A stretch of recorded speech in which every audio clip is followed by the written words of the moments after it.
Hello, everyone, and welcome to our webinar, How to Build a No-Code LLM App with Flowise. Before we begin, just a few logistical reminders. Today's discussion is being recorded and you are currently in a listen-only mode.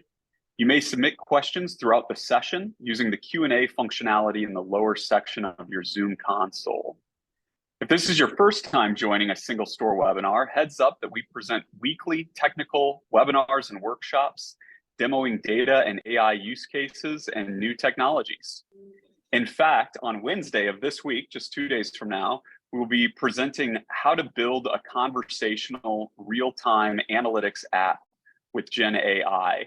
During that time, our team will be presenting a demo on how to build a digital marketing dashboard that visualizes millions of rows of data in real time, also enables you to talk to your data in plain English using a database ChatGPT plugin. If this topic sounds fun to you, check out this bit.ly link that's on the screen. I will also put that in the chat in just a moment and register. We'd love to see you there. But back to today's topic. FYI, we have fantastic technical experts who are joining our Zoom Q&A who have a good grasp of the technologies that are being presented. They're ready to answer your questions throughout the session. Just feel free to submit those questions. We'll try to get to as many questions as they come in. I will also try to flag a few for the live Q&A at the end of our session.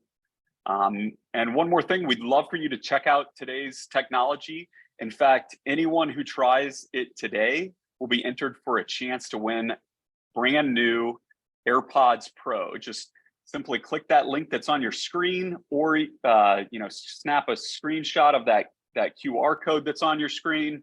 All you need to do to be eligible is log into that link. Single Store has a free trial if you're a new user, or existing account is fine if you're already a customer or an ongoing trial. We're just going to check the folks who log in to that link right there, and we'll announce a winner of the AirPods by the end of today's session. So let me introduce our speakers for today. Madhukar Kumar is our Chief Developer Evangelist. He originally has a background in software engineering. More recently, he has led product marketing and product management teams in the cloud data industry. We also have Henry Hang, who is the co-founder of Flowise AI, the open source drag and drop tool to build your customized LLM flows. And finally, we are joined by Alex Pang, who studied computer science at Stanford and is currently serving as a growth engineer here at Single Store. Welcome to all of our speakers. Welcome to our audience. Madhukar, I believe you're up first. You now have the floor. All right. Thanks so much, Matt. And good to be back again. Feels like we are doing this almost every week or every other week. And this week, we have something even more interesting to talk about. So I'm actually very, very excited about talking about Flowise, because both Alex and I, we discovered it, I think about a couple weeks ago or 3 weeks ago. We were working through the LangChain stuff, and I came across Flowise. I was like, man, this looks really cool, because you can create an entire no-code LLM app. So Alex actually wrote the single store connector for it. So if you go today and you sign up for Single Store, you'll be able to just follow along what Alex does. And I have challenged Alex to build an entire end-to-end app using no code in 5 minutes or less. So let's see if he'll be able to do that. So before we get further down in terms of talking about LLMs in general, obviously we've been talking about this for weeks now, and things have been moving very quickly and things have been changing very quickly. But for those who are new, what we saw emerge almost about 4 months ago, and it didn't have a name at that time, was retrieval augmented generation, or in-context learning. So in essence, what it means is that you are building a generative AI application which uses an LLM. That LLM is not aware of your data. If you are a person, your data might be sitting in Google Drive or whatever, or if you're a company, that's like a whole corpus of data that's sitting somewhere else. So how do you make your LLMs aware of that data? That is what is real-time RAG, in the sense you go and search for the data, your company data, when you get a query, and then what you retrieve then becomes the prompt or the context for your LLMs. And that's as simple as it is, right? But over a period of time, what we realized is that we talked about it a couple of weeks ago, maybe it was last week, that now there is a number of different LLMs. There is, of course, Llama 2, which is open source that came out a couple of weeks ago. There is commercial, so you have the likes of Cohere, you have the likes of Anthropic, of course, OpenAI, and so on and so forth. But where we are seeing now people go towards is there is nobody who is just using one single LLM. You are actually using an ensemble of LLMs because there are certain LLMs that are better at doing certain things than the other. And of course, you can fine tune it as well. But if you want to really retrain it, then we're talking about GPUs and millions of dollars. But given that in Hugging Face and also in the different hyperscaler environments, you have so many different options of large language models, LangChain is the perfect, I would say, library that can help you string it all together. They have something called agents, which makes your application agentic in the sense it doesn't even just talk to LLM, but it'll go and do something with it, like act on it. Then there are tools, and these tools are things like you can go and scrape a website, you can parse a PDF, and so on and so forth. So LangChain, you can actually string together different prompts as well, and you can build an end-to-end chain of a specific chatbot or a specific application. But in order to do retrieval augmented generation, we are also seeing that it's not just vectors that you need to use for doing semantic search. You actually have to search for the entire corpus of data that you have, which includes SQL, it includes NoSQL, it includes maybe PDF, binary files, and so on. And if you're using only a vector-only database, then you are primarily just installing another vector-only database, and then you are moving data into it. And then, of course, you have to keep updating it. So it's not real time, and it's turning out to be very expensive. So that's where we like to think we are different in terms of single store. It is a distributed SQL database, but it also has these things called pipelines, which are 4 or 5 lines of SQL code. And using this, you can bring in streaming data from Kafka. You can also bring in all data from Mongo as a JSON. And you can also run analytics data. You can bring it from Snowflake if it's sitting in Parquet and so on. So now if you start to build this, your architecture becomes a little bit simpler, but a little bit more advanced in the sense your Gen AI application then doesn't really need to talk to or doesn't need to understand what's happening in the back end. It just knows that these are just like, packages or classes. There is a logo generator chain, or there is a content writer chain, or there's a knowledge miner chain. And so these are all API endpoints that your Gen AI wants to talk to.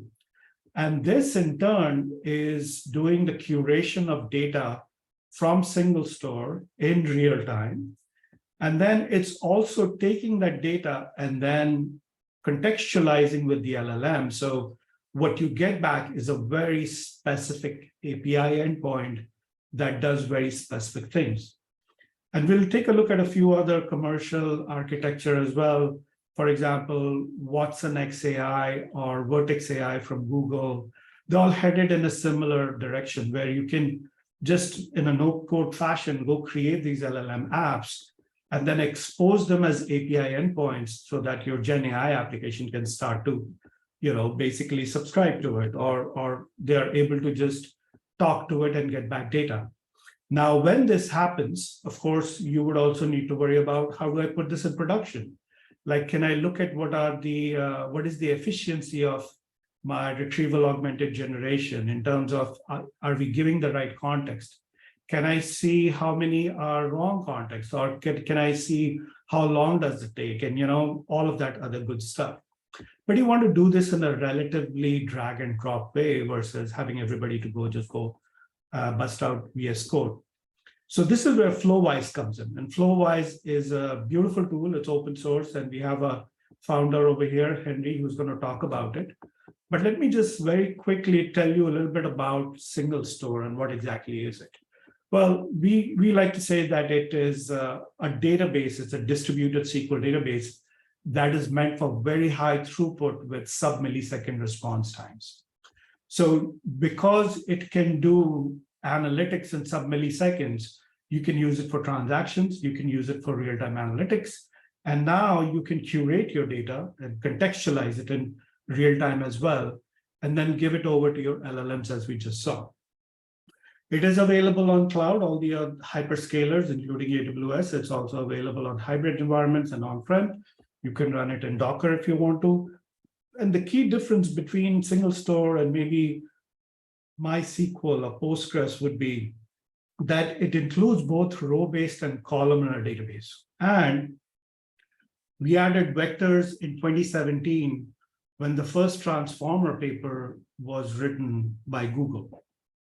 And over a period of time, it can manage SQL, JSON, time series, and geospatial.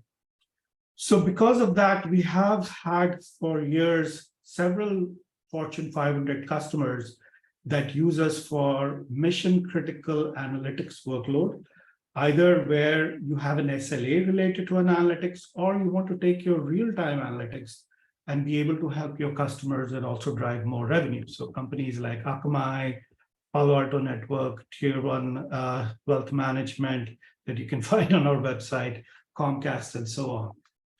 And the thing that makes us different is that it started off as an in-memory database. So very similar to Memcache, very similar to Redis, although Redis is key value, this was SQL.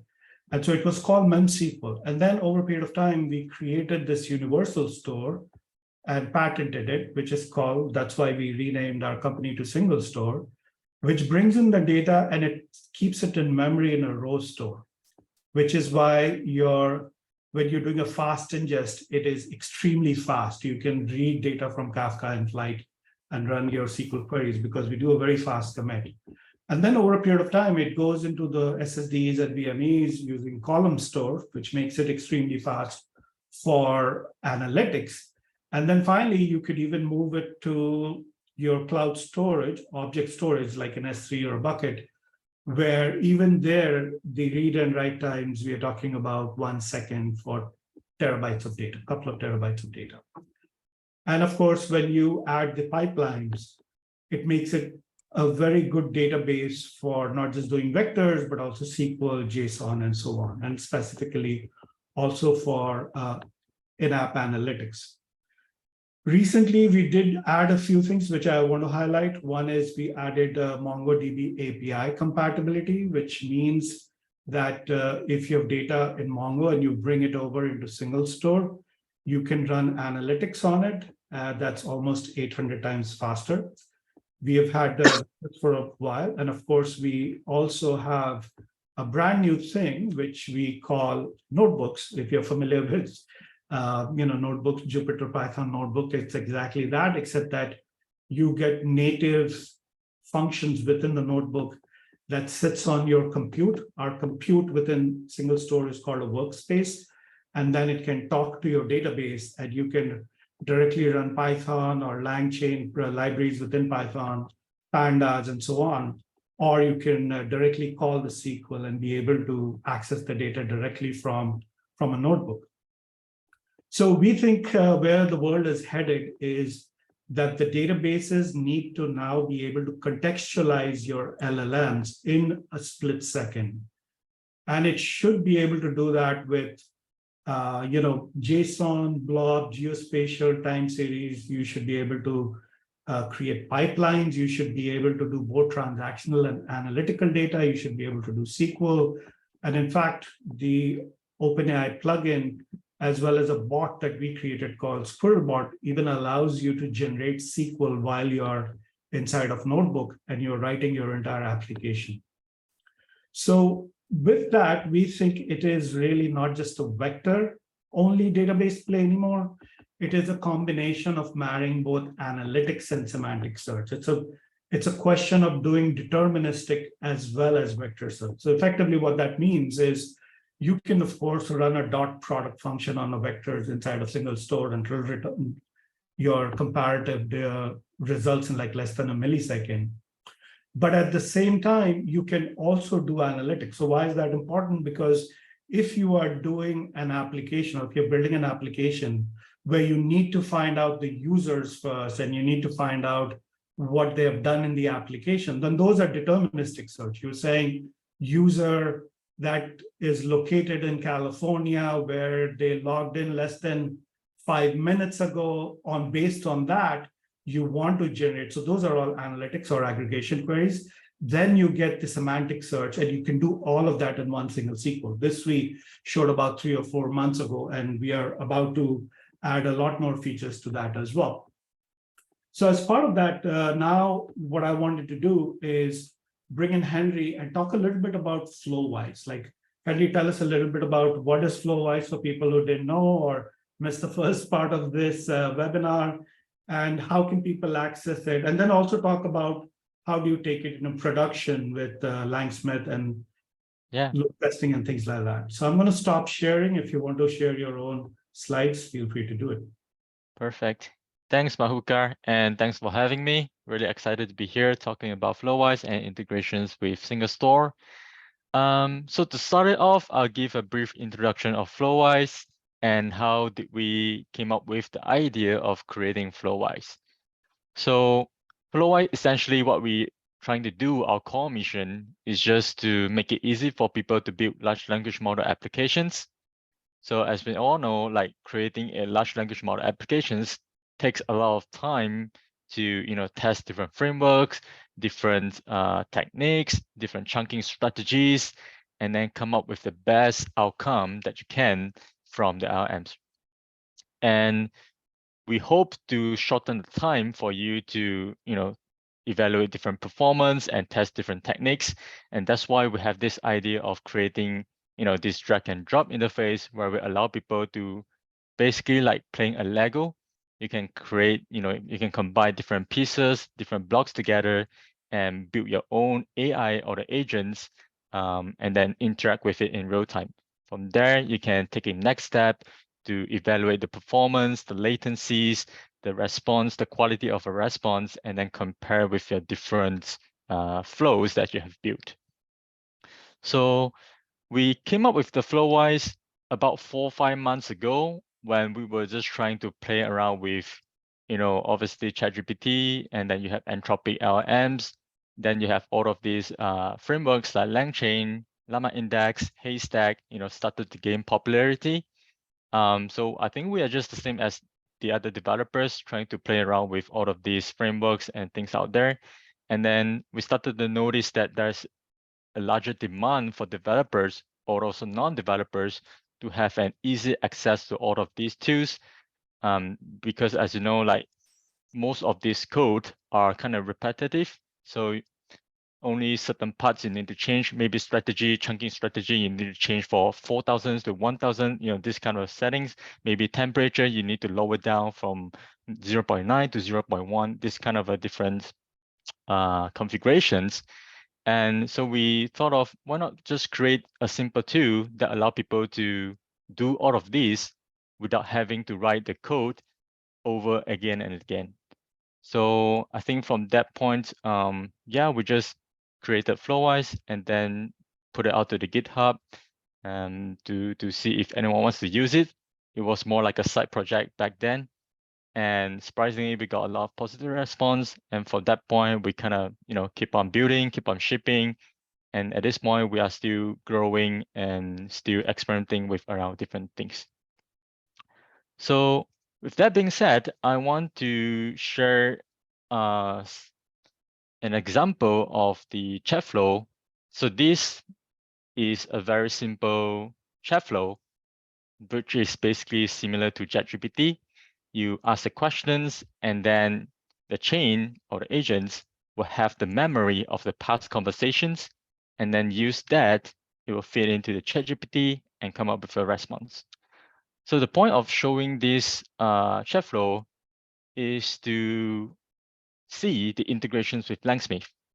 So as you all know, building a chat flow or building an agent on a chain is very easy, right? You just connect different blocks together. And right now we have over 100+ integrations that you can do, different agents, different models that you can use, different embeddings. But the problem is that when you want to take it to the productions, you need more monitoring and more observabilities on your chain or agent, right? So you need to know what it is exactly doing instead of just behaving like a black box and then kind of hoping that it will give the perfect answers. So that's why we have integrations with Linksmith, which allow you to kind of see what is the response that's coming out from the LM step by step. So for example, this is Langsmith projects. I have this one here. I'm creating a test project. And we also have a documentation of how you can use Langsmith within Flowise. All you need to do is just put in some environmental variables. So the tracing, the endpoint, the API key, and the project.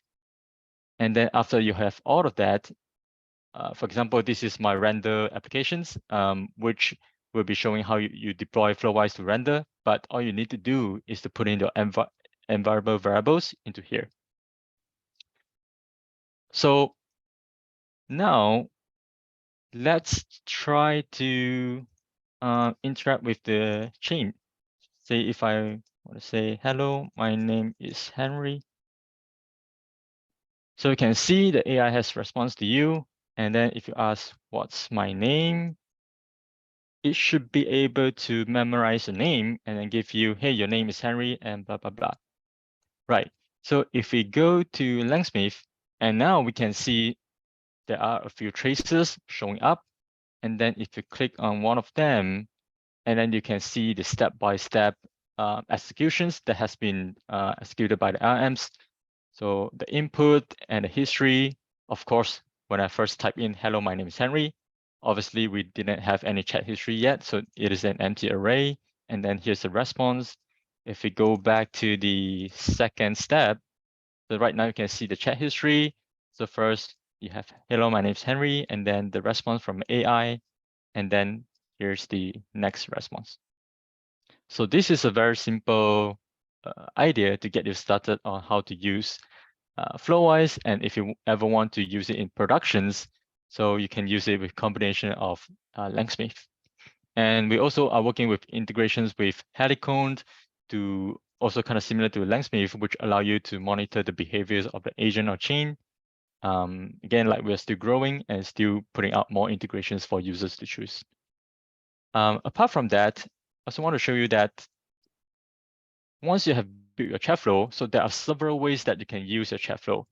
So one of the way is use it as an embedded widget that you can put it onto your website, onto a HTML page, or if you have a React applications, you can use it with our library, Flowise Embed React, into your own applications. And then we also have API, which you can call.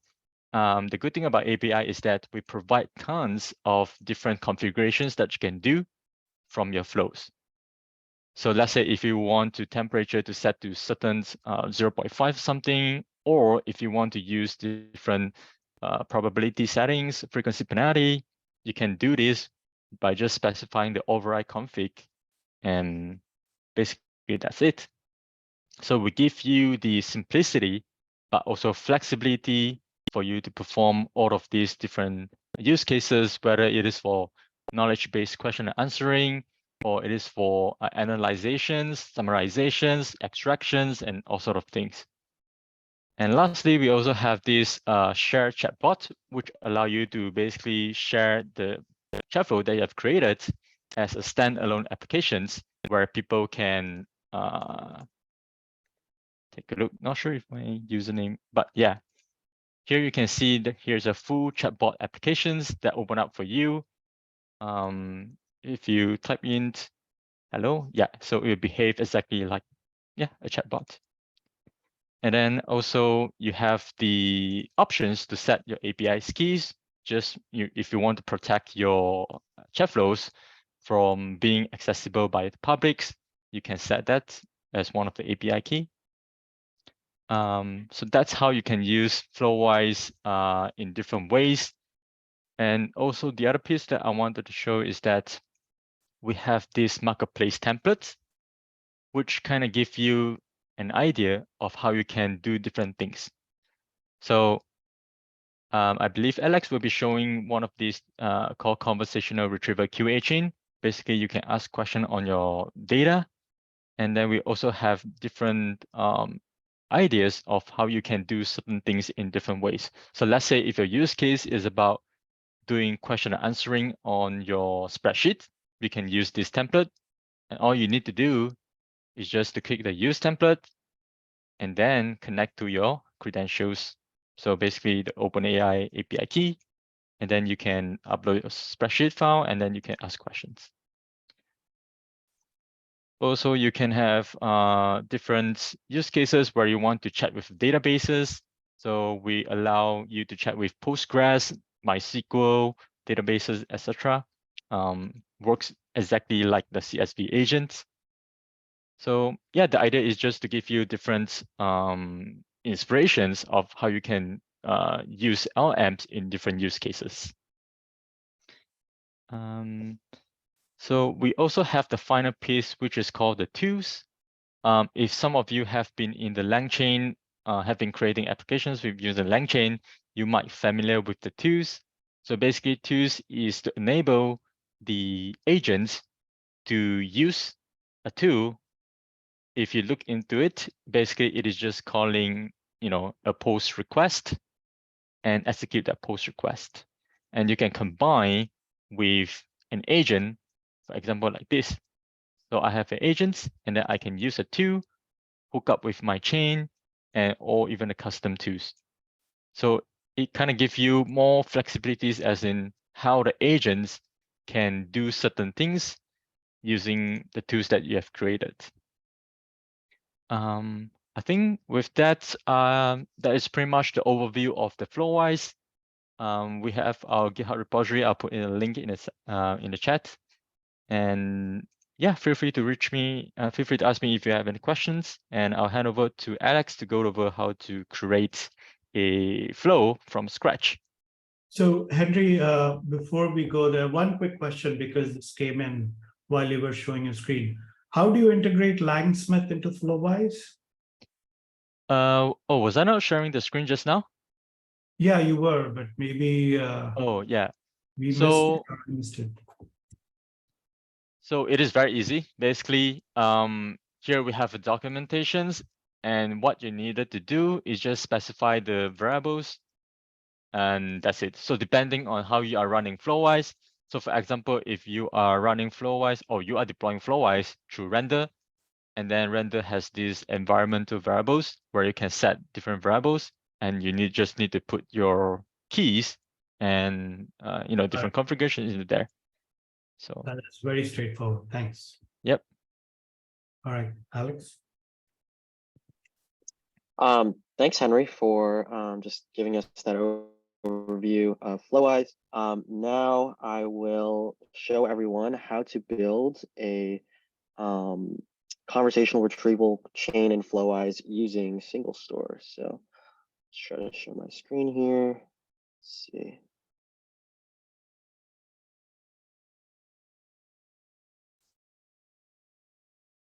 Okay.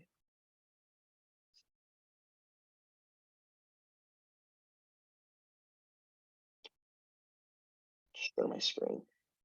Okay. So I'm going to be starting from a blank Flowise kind of just template so that everyone can follow along, though. If you wanted to speed things along, you could definitely use one of the templates in the marketplace that Henry showed you.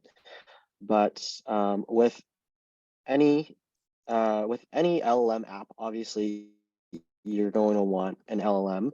That's going to be the kind of foundation model that you start with, and that's going to be what's going to power all the chat functionalities of your app. So I'm going to be using the Chat OpenAI LLM, but you can use, as Henry showed, you can use like any of the many LLMs that are available on Flowise, the chat models as well. You can use local LLMs, you can use Cohere, models from Cohere, Anthropic, Hugging Face, etc. You're also going to need, because we are going to be chatting, as an example, just over the Uber 10K, you're also going to need an embedding model, and that's going to basically convert the information in your PDF, in your website, whatever textual information that you'd like your language model to understand. It's going to convert that into vectors, which it's able to, which single store is then able to search over and then pass back as context to the language model. Finally, we're also, or not finally, but we're also going to want to use the LangChain conversational retrieval QA chain. That's going to provide kind of the final output, which allows us to chat over here in this chat box. It's going to take in all the inputs from our language model, and then also from our vector store, which is going to be single store. So here's where you're gonna enter in all your credentials for single store. If you haven't signed up for single store already, you can just go to singlestore.com and sign up on the website. You can start a free trial with $600 of free credits and get started. But once you are signed up, you can create your first workspace and then create your first database, provide the credentials here, which I already have saved, and then our single store integration will actually automatically create the relevant tables and columns and populate those for you once it's hooked up to an embedding model and once it's hooked up to the documents. So if we want to load a PDF, we're also going to want to use, I'm just going to start linking these as we go. If we want to load a PDF, we can also use the PDF document loader, which is very convenient to access. Because PDFs are often larger than what we can stuff into the context window of a single LLM, we're also going to want a character splitter. So I just use the recursive character text splitter. That's going to be the tool that's going to chunk up your document or documents into atomic chunks of information that the LLM or that your embedding model will turn into vectors, which you are then able to search over using the single store integration. So let's see here.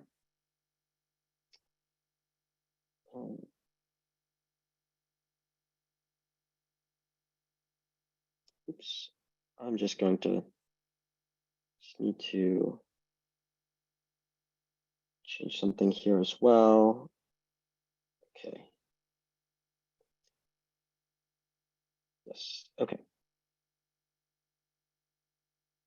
Sorry about that. If you already have your documents loaded, then you would use this load existing table. But if you were loading a new document, you would use the single store upsearch function, which is right here.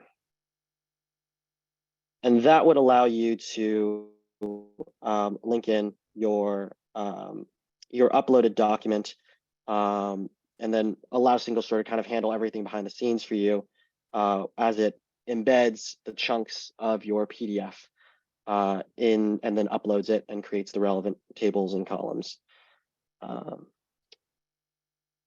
I actually already have this demo built out and live and ready to go. So I'm going to switch over to that. But to get from this to the live demo, you'd basically just be filling out your credentials. I already have some saved credentials here. your API keys, and then also your single store host and database name, and then also your username and password. Okay, so here I already have uploaded the single store or the Uber 10K. Just double checking that the database is online. There we go. And let's say, for example, we wanted to know what was total revenue. This is totally live, so anything and everything could happen. What was total revenue for this year?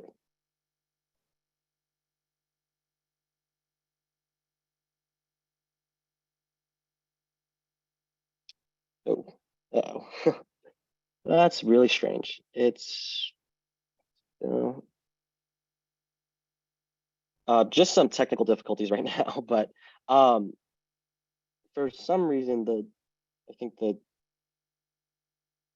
must have been a typo in the host or something.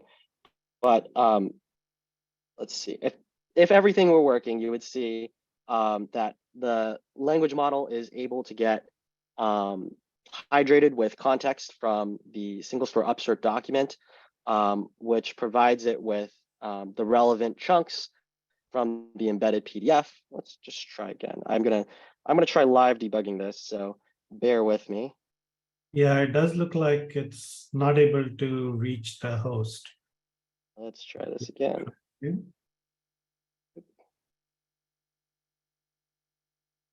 I'm gonna try reloading this. Alex, it's not a firewall issue, is it? Maybe?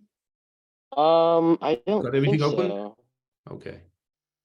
Yeah, I don't think so. Let me just, yeah, I've got the demo name here, or the table names all correct here. My credentials, let's try again.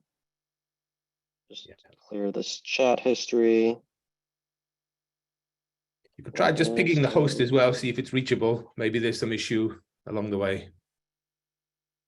Yeah, I think it should work. I was just testing this actually just a few minutes ago, and it was working. What was total revenue for this year? Okay. One of the things maybe worth highlighting is that you can see. Oh, there you go. We got it. There you go. So just must have gotten the host wrong, but as you can see, the total revenue for this year, it says, is 17,455 billion, which is I believe it might, yeah.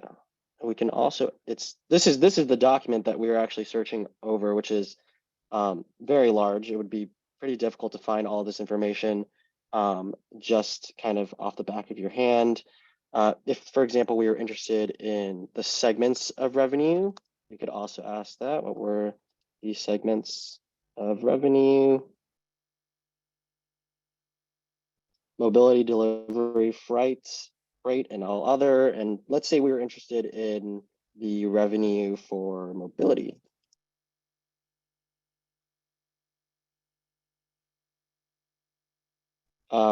We get the increase for the mobility revenue. Sometimes the language model can pull in the wrong documents.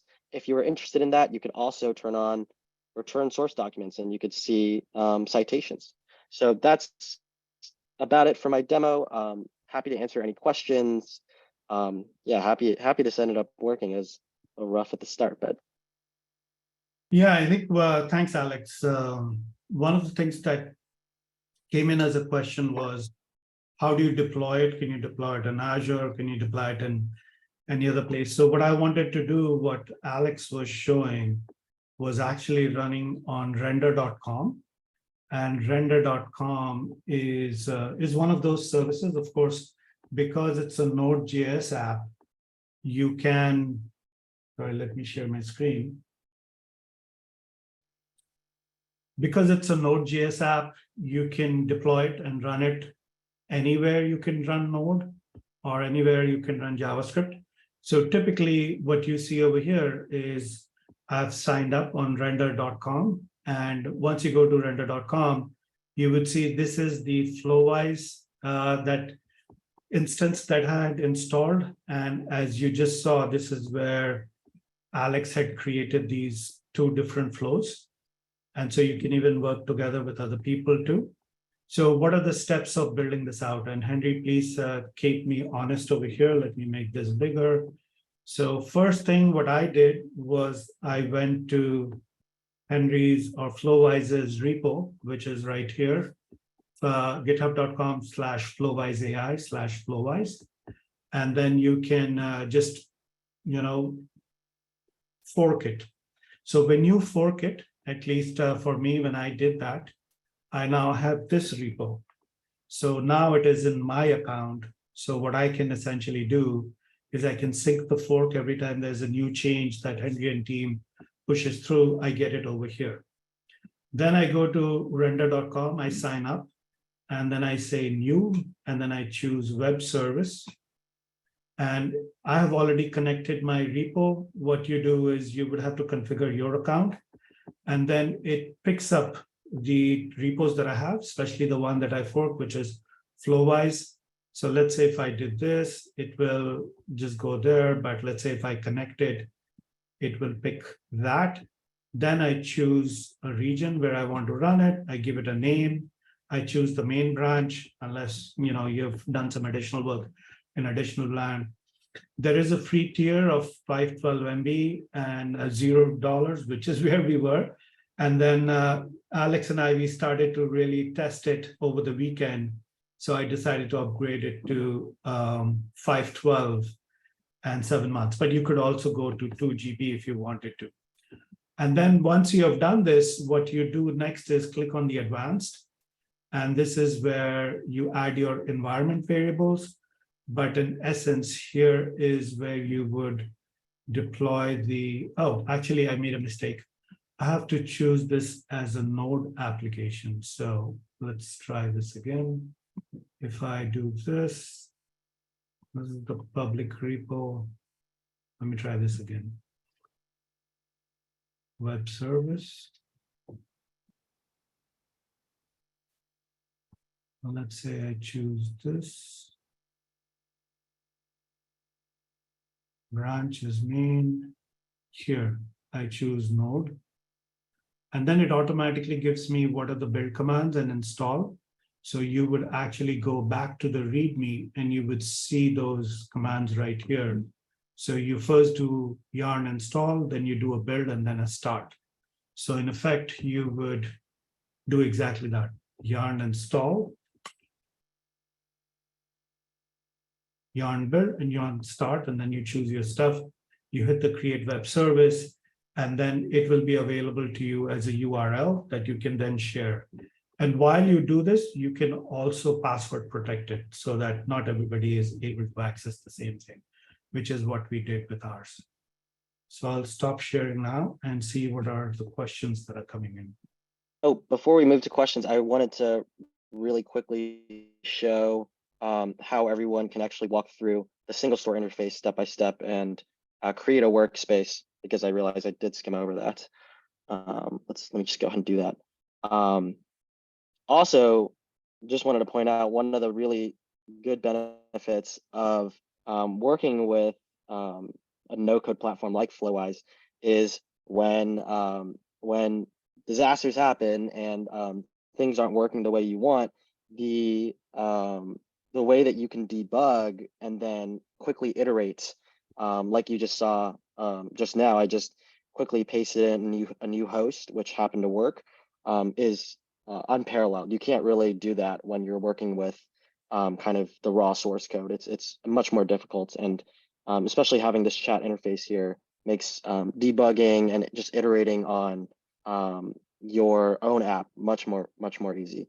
But anyway, once you get to the single store webpage and you sign up for a trial, the way that you actually get from there to having a workspace up and running that you can plug into Flowise is actually pretty simple. So once you're logged in, I'm just going to sign in here.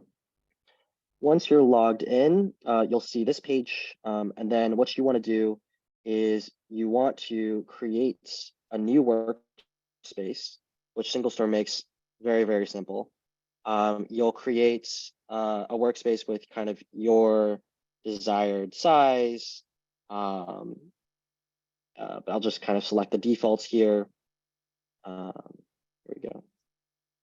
And then once you create the workspace, you can also create a database that the workspace will be connected to. You'll name it, I just named this one demo. But once you have the workspace, you can actually connect to it directly and grab the connection details. So you can see this is where I got the host from. The first time you see this page, it'll also show you the password for accessing the workspace. You can also very simply reset the password from the Access tab. But once you have the username, the password, and the host, and the database name, you can go straight into Flowise, and that's where you can set up your credentials, your host, and database name. So just wanted to make sure everyone knew how to do that.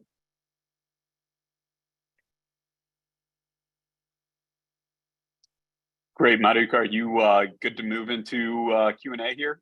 Yes, let's do that. I know we have 15 minutes now. Sounds good. We have way too many questions to answer live, but keep them coming because we're going to plan to answer every single question via email if we don't get to it right now. So just keep them coming. Q&A functionality is in the lower section of your Zoom console. This first question is from Kleber de Lima. Would it be possible to use Flowise on Azure OpenAI and/or AWS Bedrock private LLMs in order to increase the security and the privacy of our data?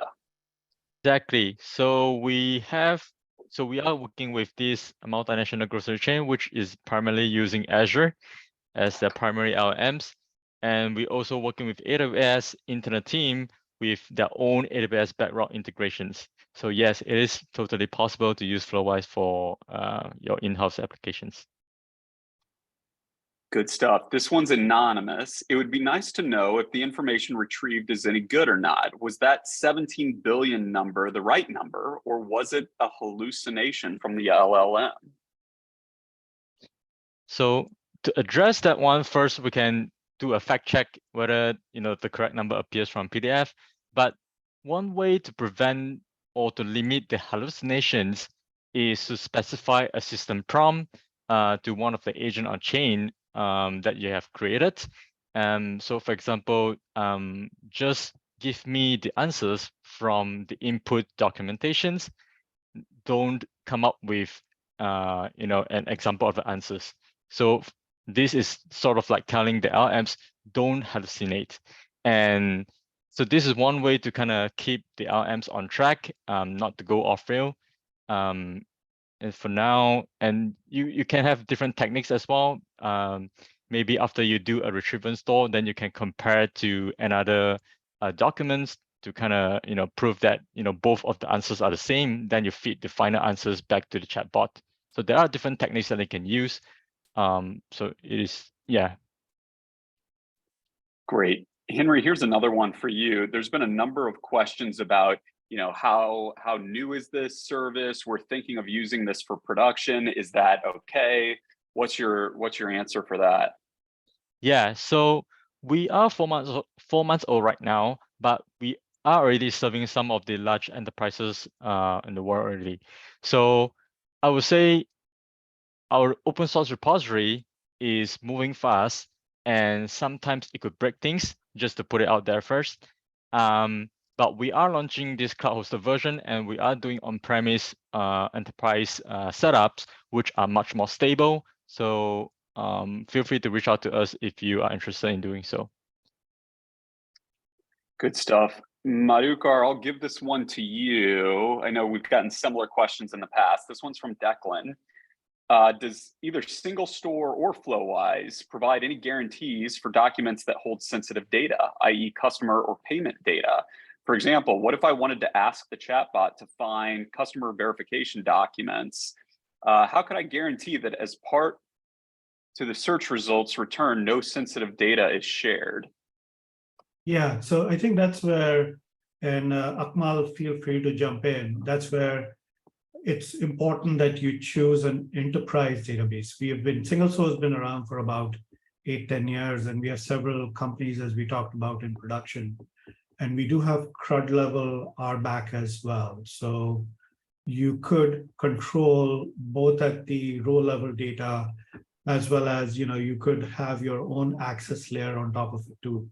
But I'll let Akmal or Eric jump in. Yes, Madhukar. So, Matt, I think I put some kind of response. Maybe it wasn't adequate, but essentially, yes. So, I mean, being a database management system, all of these controls in terms of visibility, security, those are built in. I mean, that is something that you would expect the DBMS to support. So that is one level of control that you can provide within the DBMS itself. That gives you some security guarantees, etc. And I think at the level of Flowise, I mean, Henry will probably comment on this more, but I mean, because this is much more of a wrapper at a higher level built upon existing tooling, I'm guessing it will rely upon the underlying tooling much more, since it's essentially, as you were saying, it's kind of joining the Lego bricks, if you like, to build your flow. And therefore, at that level, unless you have those security features built into the tools themselves, it's not something that would be inherent in Flowise. Good stuff. This one, there's been a couple questions about pricing and cost. And so maybe this is partially a question for Henry, and maybe partially a question for Eric Hansen, just in terms of pricing and cost. I know there's free trial and whatnot, but Henry, I'll start with you just in terms of pricing for Flowise. Yeah, so right now, we don't have the cloud hosted version yet, and we are just starting to do some of this on-premise enterprise setup. So we are not, I think it kind of depends on use case and how large of a request that you're handling. So it is kind of hard to give an exact figure at this stage. But again, feel free to reach out to me, and then we can hop on the call to go over the discussion of pricing. And right now, the open source version is free, and it is of MIT license. So it is available for both commercial and your personal usage. But if you're looking for additional support or customizations, this will, cost additional charges. But again, open source is free, so feel free to test it out first. And then if you feel like you are, if you want to move into productions and you want to integrate into your own organizations, and then you can reach out to us anytime. Good stuff. Eric, do you want to talk about the single store side of pricing? Yes, so we charge by the unit. So we have a unit model for both cloud and on-prem. It's a little too much to go into here, but a unit is like a certain number of cores and a certain amount of RAM. And so that unit-based pricing, you can get details on that from our website for cloud. And also, if you're interested in self-hosting single store, you can talk to our sales team, and they will help you with the details on the pricing. Good stuff. Henry, I'll give this one back to you. Abdul, my question is about tokens. How does Flowise AI tackle the token limit problem? Yeah, we don't come up with our own implementations, nor do we reinvent the wheel. Like most of these libraries that we're building on top of, LangChain, Llama Index, Haystack, they already have a way to come up with these token limitations, right? And one of the most popular technique is what Mahuka just mentioned, the RAG technique. Basically, you just retrieve the embedded chunks from your vector stores. So this is one of the main techniques to prevent your token from overflow. And there are some ways to prevent as well. So such as so the one that I show you about how you can memorize the conversations, and then when I ask the name, the AI can remember my name. So when you have imagine you have 100 messages that you want to fit into LMs, obviously, if you are working with a limited context size, like maybe 4,000, it will cause an overflow. What you can do is you can summarize the conversations into a paragraph, and then have the AI to have that context and be able to answer the questions. So again, there are different techniques that you can use: chain of thought, tree of thought, RAG. So these are all different techniques and implementations that allows you to work with the limited context size. So one of the best way you can learn is from YouTube's. We do always, come up with different educational videos on how you can do this. And also you can refer to some of the templates that we have in the marketplace and kind of get an inspiration from there. Great. Madhukar, I'll give this one to you. There's a couple different questions. There's been some about like results displaying images, some questions about like voice or audio. There was one question, can you read information from thousands of PDFs or PowerPoint files? Do you want to take that question? Yeah, so just to explain give you a little bit more context about Flowise. Flowise uses LangChain library, and LangChain library has 3 different concepts. There are other concepts now. One is the model, so you can have different sets of models that you use. The other one is tools. Tools are things like you can use it to scrape the web or go post your article somewhere, and you could build your custom tools. And the third one is an agent. And then with the prompt chain, you can combine a bunch of different steps to build your own application. So you could, as an example, say, based on my input, go talk to an LLM and get some ideas, then go do some research by using SERP API, then get some more context, then search for it in my database. And then based on that, in the last step, go now conduct your, building your content and then maybe even publishing it. Flowise is the UI for it in many different ways. You could drag and drop all of these, put in your credentials, and you have an entire flow. So that flow could be multiple, and you can just take those and then basically expose them as an API, or it's a chat bot already built out, so you can just embed it using Python, JavaScript, or whatever. So from that perspective, I think Matt, can you tell me what the question was again on? Yeah, can you read information from thousands of PDF or PowerPoint files? And there was a question about video and audio separately. Yeah, so using these tools with its agents, tools, and whatnot, you can do whatever you could do with code. So for example, you could, just like Alex showed, you can upload PDFs and you can parse through it, and you can recursively chunk out the text, and then you can add another node and create embeddings. So the short answer is yes, you can pull in data from different sources, store them as embeddings within single store. Then when you get the query, you make a call into single store to do a similarity match, and then give it to the LLM in order to get your response back. Awesome. I think we have time for 1 or 2 more questions before we announce the AirPods winner.